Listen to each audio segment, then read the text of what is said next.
School বলেন varsity মাদ্রাসার ছাত্রদেরকে হত্যা করেছে শেখ হাসিনা এবং ওবায়দুল কাদের সরাসরি নির্দেশনা দিয়ে, সরাসরি উস্কানি দিয়ে, নির্দেশ দিয়ে তাদের সন্ত্রাসী ছাত্রলীগকে আমার ছাত্র জনতার বিরুদ্ধে লড়িয়ে দিয়েছে।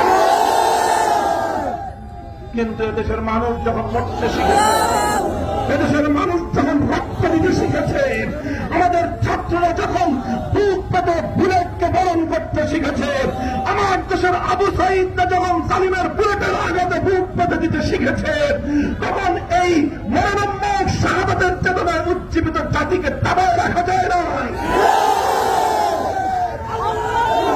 আজ শেখ হাসিনার রাজনীতি ব্যর্থ প্রমাণিত হয়েছে। আওয়ামী লীগ বাংলাদেশের সবচেয়ে বড় সন্ত্রাসী সংগঠন হিসেবে প্রমাণিত হয়েছে। আওয়ামী লীগের গুন্ডা এবং মাস্তানেরা রাজপথে গুলি করে করে